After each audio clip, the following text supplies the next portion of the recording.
Je m'appelle Romain Aignan et je suis directeur de la Business Unit Gouvernance chez Global Knowledge. Parallèlement, j'enseigne à Centrale Paris et je suis un ancien consultant de chez McKinsey. Mon parcours, il est assez classique, hein, ingénieur, MBA, doctorat, arts et métiers, Dauphine, INSEAD. Et puis, je travaillais 10 ans au cabinet de conseil. Ça fait une dizaine d'années que j'ai rejoint Global Knowledge et notre métier consiste principalement à proposer des cours. Alors, dans notre département, on propose surtout des cours autour des meilleures pratiques, des méthodes. Les méthodes que nous, on enseigne, c'est autour de la gouvernance, la gestion de projet, l'optimisation avec le Lean Six Sigma, l'architecture et la transformation des entreprises. Tout ce qui est aussi gestion de projet classique, gestion de projet agile, les normes ISO. Parallèlement, on fait des fois, ça nous arrive de faire un petit peu audit ISO, et puis un petit peu de formation conseil, formation accompagnement, on appelle ça de la formation action, pour aider les entreprises justement à maîtriser leur croissance. Ça, c'est un éventail des livres que nous avons écrits. Alors, on n'est pas tout seul hein, pour écrire les livres, on est souvent une bande de co-auteurs. Ce sont des livres dont on s'est beaucoup inspiré pour la présentation et tous les livres que nous écrivons chez Erol s'inspirent de retours d'expérience. Si vous voulez, on a deux grandes catégories de livres. On va avoir les livres autour de la transformation d'entreprise. Donc, c'est ce que nous, on appelle l'architecture de l'entreprise. C'est fait notamment pour aider l'entreprise à croître, à se structurer et à gérer les innovations. Et puis, quand vous avez quand vous avez terminé votre cycle d'innovation, à ce moment-là, on attaque un cycle d'optimisation. Donc, c'est un jeu assez marrant qui s'appelle le yo-yo, innovation, optimisation, innovation, optimisation. Et pour optimiser les entreprises, à ce moment-là, on prend le Lean Six Sigma. On a écrit également un livre sur le cloud computing. Alors, pourquoi est-ce qu'on a écrit un livre sur le cloud computing? Pour nous, la problématique était intéressante. C'est un petit peu comme le big data. Le cloud computing, le big data, il y a souvent des gens qui utilisent le big data ou le cloud computing pour en faire une stratégie, alors que pour nous, ce n'est pas du tout une stratégie, c'est juste un moyen de transformer l'organisation. On va voir que la stratégie, la croissance, la transformation de l'entreprise, ça s'inscrit dans des problématiques de gouvernance, dans des problématiques d'architecture. Le big data, le cloud ne sont que des moyens d'atteindre les objectifs stratégiques des entreprises, mais en aucun cas le cloud, le big data, le smart data, l'Internet des objets et tous les termes à la mode constituent en soi des stratégies. On a également écrit un livre sur le pilotage du système d'information par l'entreprise. Donc, c'est ce qu'on appelle les balance scorecards dont on va parler un petit peu plus tard. Et puis, on va vous l'envoyer à la fin de la présentation. C'est un livre qu'on a écrit un collectif avec La Faille. C'est l'Association française des auditeurs informatiques et le référentiel qu'il y a derrière, ce sont les balance scorecards et Cobit pour la gouvernance. Donc, vous le recevrez en PDF à l'issue de la présentation. Alors, pourquoi est-ce qu'on se concentre sur les PME? Pour la simple et unique raison que on a toujours tendance à parler des grands comptes. Or, les grands comptes ne représentent pas, si vous voulez, tout le tissu économique français. L'économie se fait par le biais des PME. Donc, les PME, c'est 20-250 salariés. En dessous, c'est ce qu'on appelle les TPE. Et quand on regarde les chiffres de l'INSEE, on a entre 3 et 4 millions de PME en France.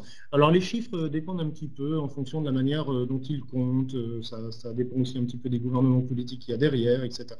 Ça représente la très très grande majorité des entreprises. C'est plus de 99% des entreprises en France.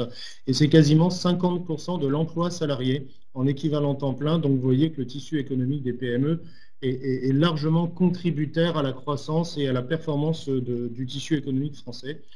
Parallèlement, en termes de chiffre d'affaires et en termes de valeur ajoutée, 35,5% du chiffre d'affaires et 43,9% de la valeur ajoutée pour le produit national brut. C'est énorme, c'est suffisamment significatif pour qu'on en parle un petit peu plus que ce qui se passe à l'heure actuelle.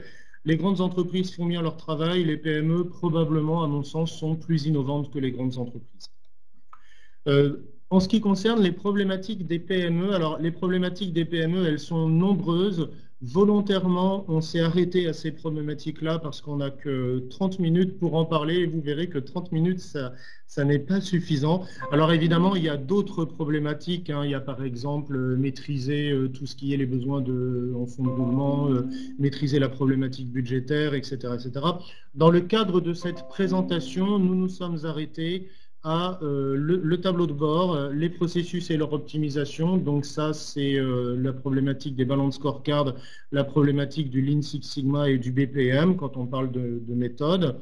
Et puis la problématique de la gouvernance, donc par exemple le risque de fraude. Les PME sont également concernés par ce qu'on appelle par exemple le GDPR, toute la réglementation sur la conformité et puis la protection des données personnelles. Donc ça, c'est une problématique interne. En ce qui concerne la problématique externe, bien connaître le marché, bien connaître le client, bien maîtriser la valeur ajoutée, bien maîtriser la qualité, parce que vous ne vendez que s'il y a une perception de valeur ajoutée. Et puis, gérer la transformation et l'innovation. Donc pour ça, on s'appuie sur des référentiels, des méthodes dont on va parler dans les slides à suivre. Alors, vous avez vu que la formation, elle est divisée en deux parties, hein, gérer l'interne, gérer l'externe. On s'est appuyé sur un cadre très classique qui s'appelle le SWOT, Strength, Weakness, Opportunities et Threats. Donc, force, faiblesse, Strength, Weakness. Les forces, c'est par rapport à votre organisation interne et les opportunités, c'est par rapport au marché externe. Donc, voilà le cadre que nous avons pris pour cette présentation. Alors, en ce qui concerne l'interne, gros problème pour les PME, la connaissance des coûts. En ce qui concerne plus exactement la connaissance des coûts, on a des méthodes plutôt modernes de gestion comme l'activity-based costing, l'activity-based management. Alors ce sont des termes qui sont à la mode. Il faut vous dire que tout ça, ça vient de ce qu'on appelle les balance scorecards. Et dans les balance scorecards, en fait, on pose l'hypothèse. Alors les balance scorecards, je vous ai mis le livre, hein, ça date des années 80, ça vient de Kaplan et Norton, qui étaient deux profs à Harvard. Et eux, ils ont posé l'hypothèse que la performance ne vient pas que de la performance financière et économique de l'entreprise. La performance ne vient pas que des résultats financiers, c'est-à-dire des dividendes qu'on doit apporter aux actionnaires. À l'époque, c'était annuel. Maintenant, on a des dividendes qui peuvent être versés de manière semestrielle, voire carrément trimestrielle. Donc, verser de l'argent aux dividendes, verser des dividendes de manière régulière aux actionnaires, ça c'est bien. C'est encore mieux si on peut avoir une performance systémique. Que l'entreprise gagne de l'argent, c'est une chose. Que le client soit satisfait, que le client ait une bonne image de votre entreprise, c'en est une autre. Et vous voyez que gagner de l'argent, c'est une condition nécessaire, mais loin d'être suffisante.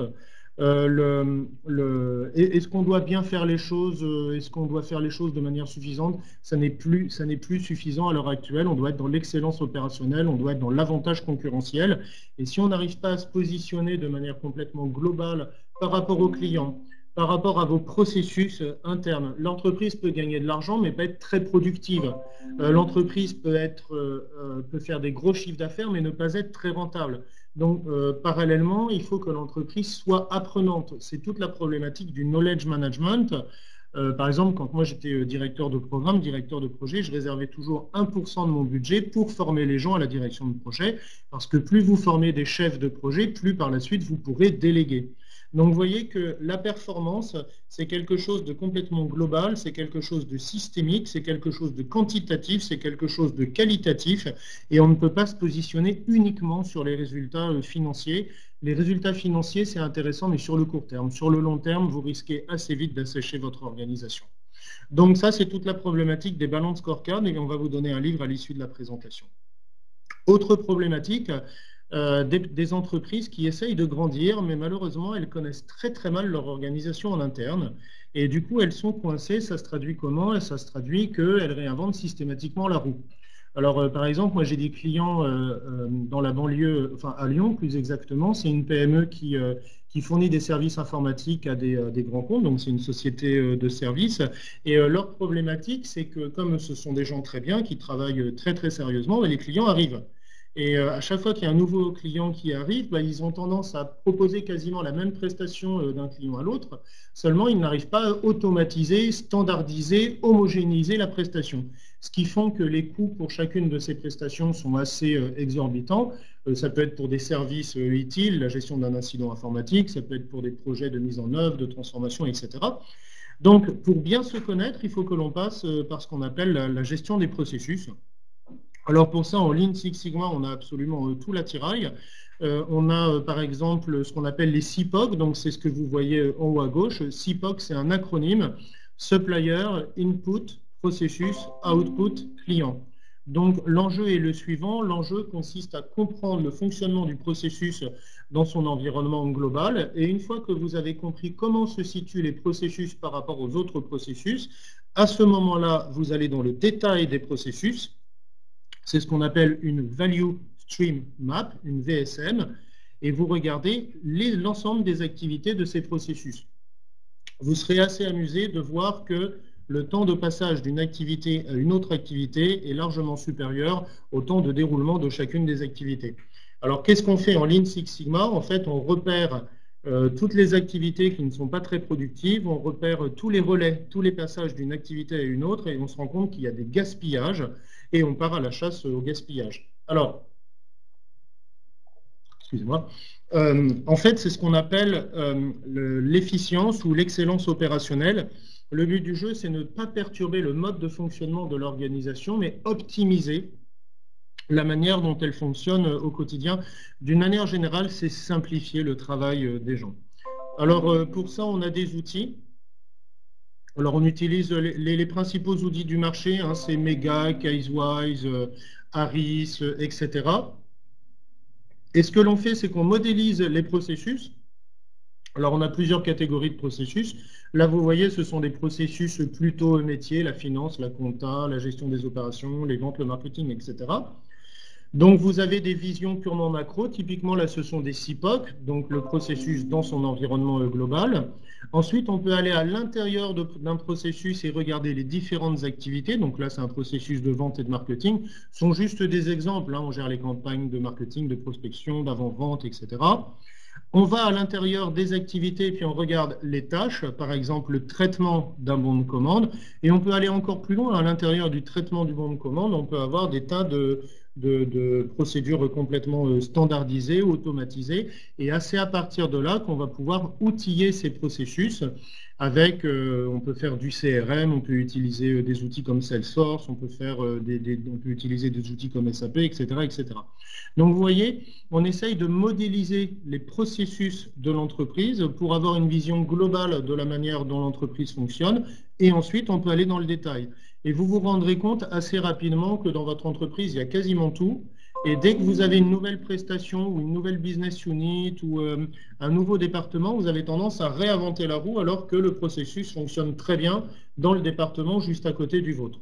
Une fois qu'on a fait ça, c'est ce que je vous montrais tout à l'heure. Donc, vous voyez, on peut attaquer des logiciels comme Salesforce, SAP, Oracle Applications, où là, on va pouvoir parler des bases de données, des applications, des flux d'informations, etc. Donc ça, c'est toute la problématique de la maîtrise des coûts par les balance scorecards, par la maîtrise des processus. Donc là, vous voyez, c'est une capture d'écran. En fait, ça, on avait fait ça avec Mega pour un client et on essayait à chaque étape de repérer en fait les sources de gaspillage et voir la manière dont on peut optimiser le processus. On a des tas d'indicateurs hein, pour mesurer la performance. Vous voyez les DPU, les DPO, les DPMO, les CPK, les CP, les ECP, les TRS. Alors ça, ça peut paraître un petit peu lourdingue, mais en fait, ça nous fait énormément de bien parce que souvent les entreprises se ruent sur l'innovation. C'est bien, il faut innover, on en parlera tout à l'heure. Et souvent, elles oublient d'optimiser. Or, les marges que l'on a en optimisation, elles sont de l'ordre de 85% en moyenne, aussi bien pour les petites entreprises que pour les grandes entreprises. Ça veut dire que vous pouvez passer de votre productivité de 100 à 185%, rien qu'en optimisant et en partant à la chasse au gaspillage. On peut quasiment doubler la productivité.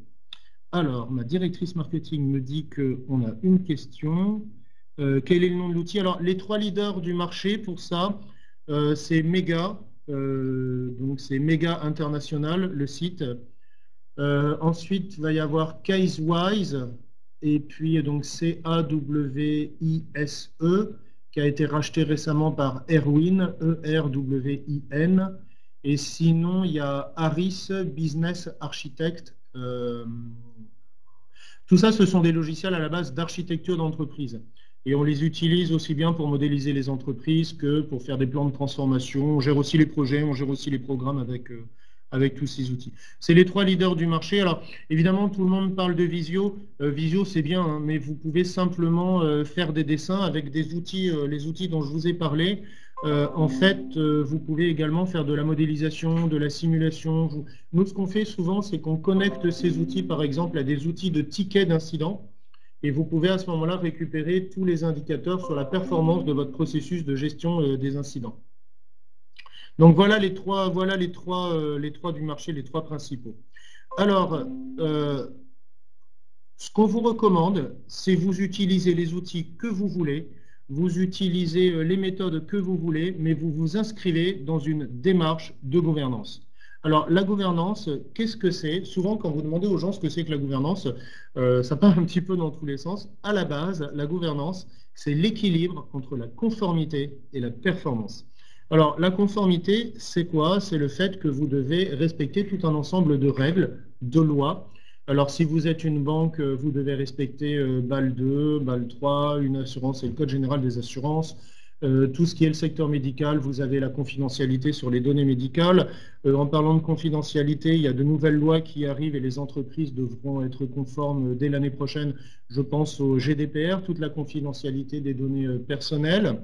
Vous pouvez également avoir de la conformité de type ISO. Par exemple, on a pas mal d'entreprises, là, pas mal de clients. Pour pouvoir travailler avec Orange en tant que sous-traitant, ils doivent être conformes à ISO 27001. C'est simple, Orange dit dans des appels d'offres, si vous n'êtes pas conforme à ISO 27001, vous ne pouvez pas répondre à l'appel d'offres. Après, on a toute la partie performance. Donc, dans la performance, vous avez l'efficacité. Alors, l'efficacité, c'est simplement atteindre ses objectifs. On n'est pas là pour dépasser les objectifs. Déjà, atteindre les objectifs, c'est bien. Et l'efficience, alors je suis désolé, je vais être un petit peu clivant, mais ma grand-mère est Black Belt, Lean Six Sigma avant vous tous. L'efficience, c'est faut pas gâcher. Et beaucoup d'entreprises, en fait, gâchent. Alors, ça peut être des gaspillages en ressources, en temps, en énergie, en jours hommes. Et en fait, ce gaspillage, c'est ce qui va, quelque part, amoindrir votre productivité et donc votre rentabilité. D'où l'intérêt des méthodes comme Lean Six Sigma qui consistent à modéliser les processus, repérer les sources de gaspillage. Et c'est comme ça, notamment, que vous maîtriserez mieux vos coûts et donc votre croissance. Alors, en parlant des normes ISO, on a plusieurs normes ISO qui sont plutôt à la mode. On pense à tout ce qui est sécurité. Alors en termes de conformité, la sécurité, c'est la confidentialité, la fiabilité, la disponibilité des données. On peut également vous proposer des formations autour de ISO 27032 sur le programme de cybersécurité. Alors là, je n'ai même pas besoin d'en parler parce que l'actualité le fait pour moi. Hein. Les virus qui traînent, on a aussi les virus qui bloquent votre ordinateur et vous devez payer pour récupérer vos données, etc. 22301, c'est le plan de continuité, le plan de secours, le plan de reprise. 26000, c'est la gestion sociétale. Alors la gestion sociétale, ce sont les entreprises qui essayent de se distinguer en disant qu'elles gèrent correctement l'ensemble de leurs actifs, notamment sur le plan sociologique. Alors on a des entreprises par exemple comme RATP qui vérifient dorénavant que leurs sous-traitants embauchent bien des personnes avec des contrats de travail et non pas des gens sans contrat de travail. Ou Nike par exemple, l'exemple qu'on donne souvent c'est Nike qui fait attention à ne plus embaucher de personnes avec des gamins en Inde, par exemple. Et puis 14001, la norme environnementale pour réduire... alors, les normes ISO ne vous disent pas comment faire, elles vous donnent simplement des grandes lignes sur ce que vous devez faire. La norme environnementale, c'est simplement pour réduire, par exemple, votre empreinte carbone ou réduire vos déchets. Donc, on a des formations sur tous ces sujets-là. Et ce sont des sujets qui montent en flèche parce que c'est un moyen pour les entreprises d'avoir un avantage concurrentiel, de se distinguer par rapport à la concurrence. En ce qui concerne l'externe, alors souvent les entreprises se plantent sur un marché. Pourquoi? Parce qu'elles n'ont pas compris les objectifs du client, elles n'ont pas compris leur client. ou alors elles ne sont pas assez orientées métier. Donc vous voyez, on tourne un petit peu autour du pot. Elles lancent un produit, mais en fait, le marché n'accepte pas ce produit. Alors évidemment, dans l'entreprise, notamment dans une PME, quand on lance un produit et que c'est un échec, ça peut faire très très mal. Dans une grande entreprise, ils ont ce qu'on appelle des programmes ou des portefeuilles. C'est-à-dire qu'ils vont compenser parmi tous les produits qu'ils vont mettre à disposition. Mais pour une PME, des fois, la PME n'a que très peu de produits à mettre à disposition sur le marché. Donc, vous voyez, la principale cause d'échec, en fait, c'est qu'on n'a pas compris ce que veut le client, on n'a pas compris ce qu'attend le marché. Alors, pour ça, on fait encore appel au Lean Six Sigma. Et dans le Lean Six Sigma, on a une obsession, c'est le client, mais qu'est-ce qu'il veut, le client? Alors, on a plein de techniques de recueil de besoins. Il y en a une qui s'appelle le Critical to Quality. Alors, le Critical to Quality, c'est une technique qui consiste à traduire des besoins purement qualitatif du style je voudrais une voiture confortable ou je voudrais une voiture rapide en des besoins plutôt en des indicateurs quantitatifs parce qu'une voiture confortable ou une belle voiture on ne sait pas le mesurer tandis qu'une voiture sportive ça c'est purement qualitatif, une voiture qui monte de 0 à 100 en 6 secondes ça on sait le mesurer. Donc le critical to quality c'est tout un ensemble de techniques, c'est tout un ensemble de meilleures pratiques pour identifier le besoin réel explicite et implicite du client, surtout implicite, de manière à pouvoir le traduire en exigences quantitatives mesurables. Donc vous voyez, il y a 4 étapes, on liste les besoins, on associe chaque besoin à des exigences, on définit des indicateurs de mesure et on spécifie la mesure. Donc vous voyez, ça ce sont des exemples, par exemple, tout ça sont des retours d'expérience. Ça c'était, je crois, dans le domaine de l'assurance, sur des résiliations de contrats. Les clients qui râlent parce qu'ils ont l'impression d'être enfermés chez un prestataire. On a eu la même chose, par exemple, avec les contrats de téléphone. Et en fait, plus vous irritez le client, moins il a de chances de revenir, ou alors il va vous quitter pour de bon. Tandis que si vous gérez plutôt bien la relation commerciale avec le client, si ça se trouve, au lieu qu'il parte, vous allez pouvoir le garder. Alors, on utilise également d'autres matrices. Là, c'est par exemple ce qu'on appelle les diagrammes de canaux. Alors, Kano, en fait, réfléchit de la manière suivante. Toute la définition de la qualité que l'on a dans les normes ISO, en gestion de projet, etc., vient de là. Kano va dire, on a 2 facteurs dans la qualité. On a la qualité explicite ou quantitative, et puis on a la qualité qui va plus relever de la perception. Alors, quand vous regardez l'axe horizontal, en fait,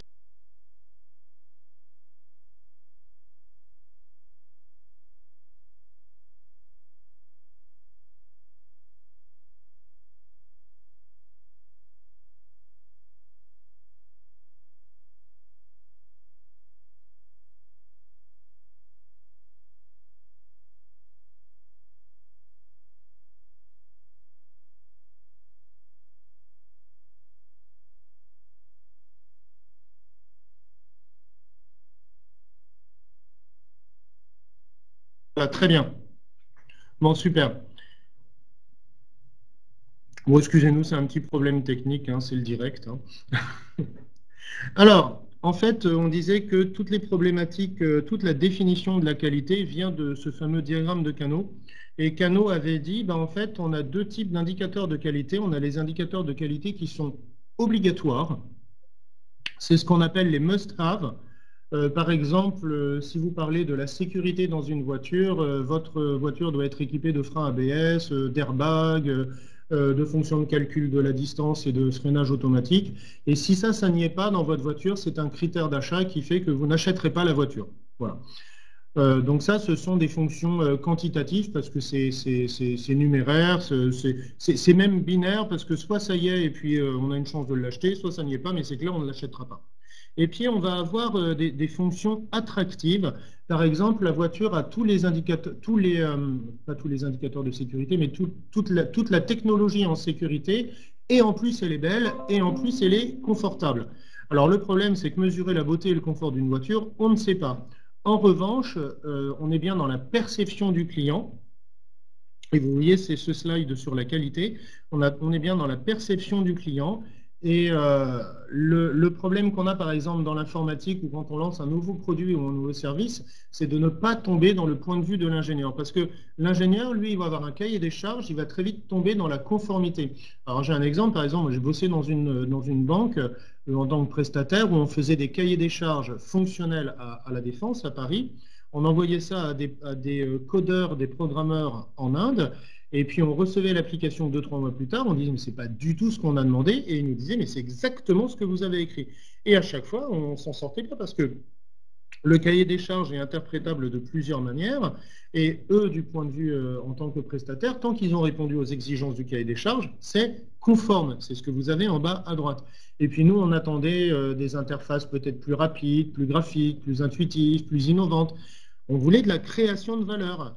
Mais ça, c'est quelque chose qui est compliqué à mesurer. C'est pour ça que la qualité, d'une manière générale, ça ne se mesure pas, ça s'apprécie. La quantité, ça se mesure. Le nombre de technologies de sécurité dans une voiture, ça peut se mesurer. Mais la qualité, la beauté d'une voiture, le confort d'une voiture, ça, c'est quelque chose qui ne se mesure pas. Donc, toute la problématique, en fait, réside en la création de valeur pour que le client soit satisfait de vos produits et surtout qu'il revienne. Les ingénieurs auront tendance à faire des produits qui technologiquement sont très pointus, mais difficiles à vendre, tandis que le marketing aura tendance à faire des produits qui seront très séduisants. Tant pis si technologiquement il n'y a pas tout ce qu'il faut, mais en tout cas ça se vend. Donc le but du jeu, c'est de trouver le juste équilibre. Ne surtout pas tomber dans la surqualité parce que là, vous en donnez beaucoup trop par rapport aux attentes du client et le client ne va pas payer parce qu'il ne l'aura pas demandé. Alors, on termine la présentation par toute la problématique de l'innovation et de la transformation. Alors, ça, c'est ce qu'on appelle les disruptive technologies.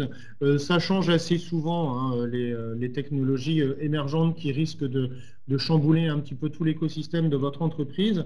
Alors, à nouveau, toutes ces technologies-là, l'Internet mobile, l'automatisation du travail lié à la connaissance, l'Internet des objets, le cloud, le big data, et j'en oublie bien entendu, ce sont des moyens de transformer l'organisation, mais en aucun cas, ce sont des stratégies. On ne peut pas avoir une stratégie Internet des objets ou Internet mobile ou cloud. Ce sont juste des tactiques, des moyens de transformer l'entreprise. La stratégie, on l'a vu, hein, c'est se fixer des objectifs sur le long terme. Et la stratégie, vous savez, pour une entreprise, à part augmenter le chiffre d'affaires, la part de marché, la rentabilité, la productivité, le nombre de clients, la fidélisation des clients, on tournera toujours autour de ces problématiques-là.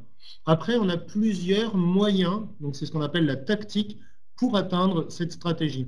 Alors, ça peut être des tactiques de type fonctionnel avec des processus, des méthodes. Alors, les méthodes de gestion de projet, Prince2, Agile, Scrum, les méthodes de gestion de programme qui permettent de piloter plusieurs projets, Managing Successful Projects, SAFe par exemple, ou alors ça peut être les deux, hein, ça peut être une combinaison des tactiques fonctionnelles et des tactiques technologiques. Comment est-ce qu'on peut étendre par exemple le nombre de clients en utilisant l'Internet mobile ou l'Internet des objets? C'est ce que font par exemple les sites de vente en ligne où ils se débrouillent pour avoir le maximum de plateformes connectées. Les plateformes, hein, c'est les PC, les portables, les tablettes, le maximum de plateformes connectées à leur site web pour avoir une chance d'augmenter leur nombre de clients potentiels, leur part de marché, leur chiffre d'affaires. Idem pour le cloud, pour l'automatisation de la connaissance, etc. Alors, quoi que vous fassiez, on avait vu tout à l'heure, vous vous inscrivez dans une démarche de gouvernance avec la conformité d'un côté, la performance de l'autre, et vous vous appuyez sur les meilleures pratiques du marché. Alors, les meilleures pratiques du marché, elles sont méthodologiques. On a plein de méthodes hein, pour gérer les projets. Ça peut être Prince2, ça peut être PMP. On peut gérer aussi sous la forme de projets agiles. Alors, les projets agiles, vous faites attention parce que nous, ça fait pas mal de temps qu'on fait de l'agile. On a des gros retours d'expérience sur le sujet. Ça n'est pas fait pour toutes les équipes et ça n'est pas fait pour tous les projets. Alors, je sais que là, je risque de soulever un débat, bien entendu. Au contraire, on peut y aller. Pour nous, les projets agiles, c'est bien pour des petits projets, par exemple des revamping d'applications ou des cycles courts, moins de 6 mois. Et c'est bien aussi pour les projets dont on ne connaît pas la finalité ou le but. Le but, la finalité risque d'évoluer au cours, on appelle ça des sprints. Hein. Les sprints, c'est l'enchaînement des phases d'un projet. En fait, ce qui se passe, c'est qu'à la fin de chaque sprint, qui dure au maximum 1 mois, on propose quelque chose au client. Ça lui plaît, très bien, on prend cette direction. Ça lui plaît pas, on part sur autre chose. Donc vous voyez que l'objectif final d'un projet agile n'est pas très bien établi.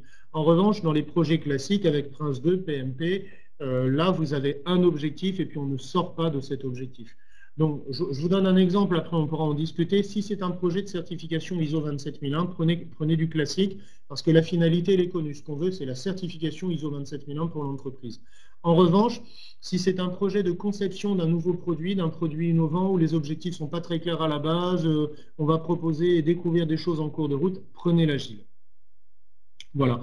Donc là, c'est une capture d'écran d'une méthode de gestion de programme agile qui s'appelle SAFE. Alors, un programme, c'est ce qui vous permet de piloter plusieurs projets. Ce que vous voyez en bas à droite de la capture d'écran, en fait, c'est ce qu'on appelle les ART, les Agile Release Train, et vous faites du pilotage multi-projet. Là, il présente des projets agiles, mais en réalité, on peut prendre des projets agiles et des projets classiques. Hein, ça ne changera rien.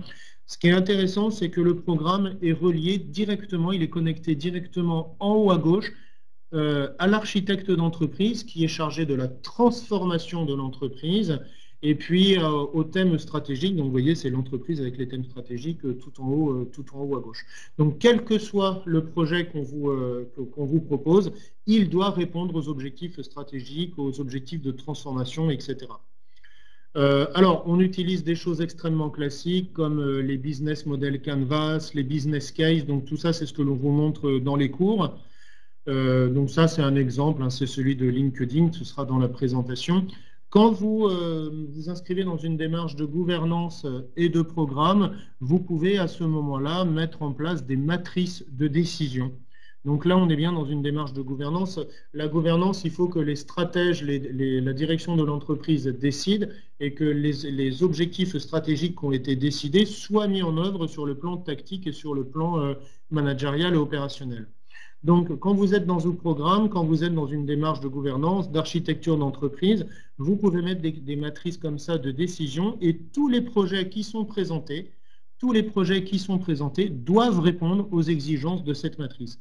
Donc là, par exemple, c'est une matrice que j'ai prise dans le Gartner, chez le Gartner. 25% du poids de la décision d'un projet avant de le mettre en œuvre sera sur les critères économiques, l'agilité, la créativité, l'innovation, etc., etc. Et si votre projet ne répond pas à ces exigences-là, il ne sera pas sélectionné, il ne sera pas mis en œuvre. Alors, on peut le faire avec des projets, on peut le faire avec des nouveaux produits, on peut le faire sur la conquête de nouveaux clients. Il faut que vos clients correspondent à tel ou tel type de critères, etc. Ça vous permet de gérer les priorités, ça vous permet de faire des arbitrages. Donc ça, c'est le bien fondé de la gouvernance, de l'architecture d'entreprise. Alors, on termine par les gros référentiels de transformation d'entreprise. Là, je vous ai présenté TOGAF.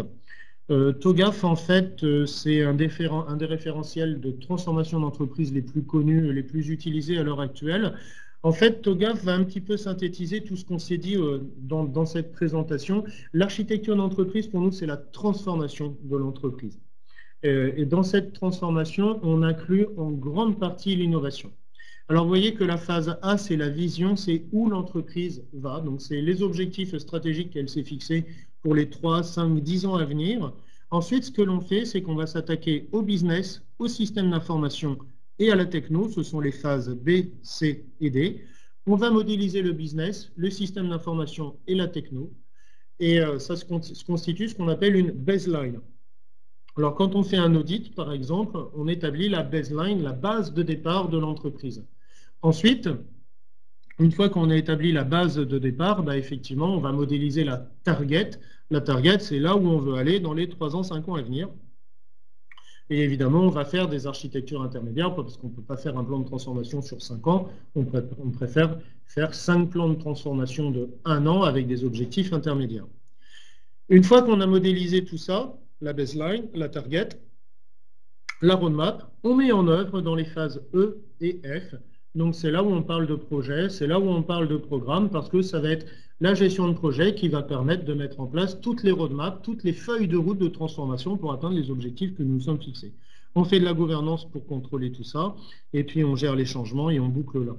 Donc ça, vous voyez, c'est la grosse méthode de transformation qu'on a.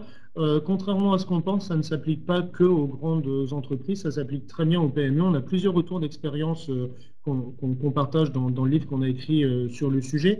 Alors les PME ne sont peut-être pas obligées de tout dérouler, mais en tout cas, le gros avantage, c'est que ça leur donne ce qu'on appelle un framework, un cadre de travail. Ça, c'est le référentiel d'architecture d'entreprise que nous, on a pris pour Cisco. C'était une demande de Cisco.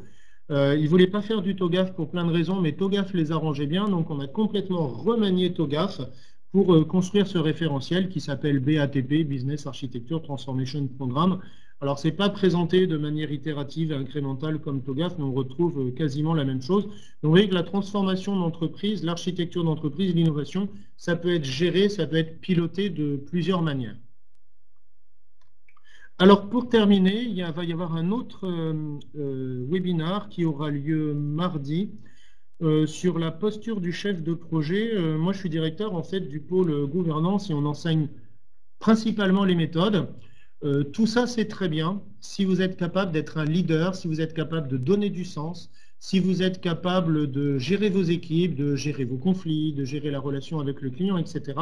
Donc, on vous invite au webinaire qui aura lieu mardi prochain, qui s'intitule La posture du chef de projet.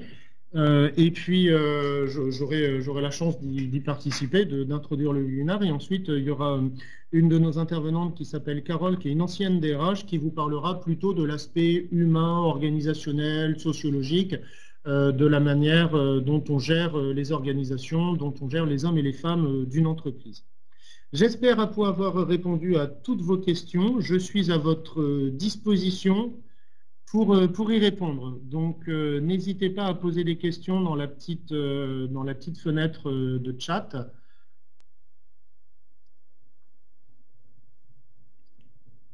Restez connectés. De toute façon, on vous envoie le livre par la suite. Y a-t-il des questions? Comme annoncé, nous aurons le plaisir de laisser. Super. Merci à vous tous.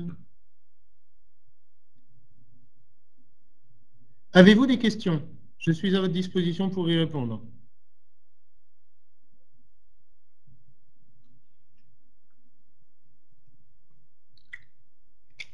Alors, le BPMN, le Business Process Management Notation, alors effectivement, c'est un langage de modélisation qu'on utilise un petit peu partout. Le Lean Six Sigma et le BPMN ont énormément de points communs parce que le BPMN, c'est ce qui nous permet en fait de modéliser les processus. Alors, on a généralement les processus métiers, on va les modéliser avec du BPMN, donc du Business Process Management Notation. Et puis, les processus système d'information, quand on est proche de l'urbanisation, ou les processus techno, soit on utilise les langages de modélisation des éditeurs, les Cisco, Microsoft. On aime bien utiliser l'UML également. Donc ça, franchement, c'est une très très bonne question. Le BPMN, effectivement, on y fait référence. Maintenant, entre nous, on a donné des cours de BPMN et puis on a arrêté parce qu'en fait, c'est intégré directement dans tous les cours que l'on nomme. Dès qu'on fait du Lean Six Sigma, on fait du BPMN avec de la modélisation. Dès qu'on modélise un framework de gestion de projet, on le fait en BPMN. Donc, très bonne question, complètement diluée et intégrée dans les cours. D'autres questions ?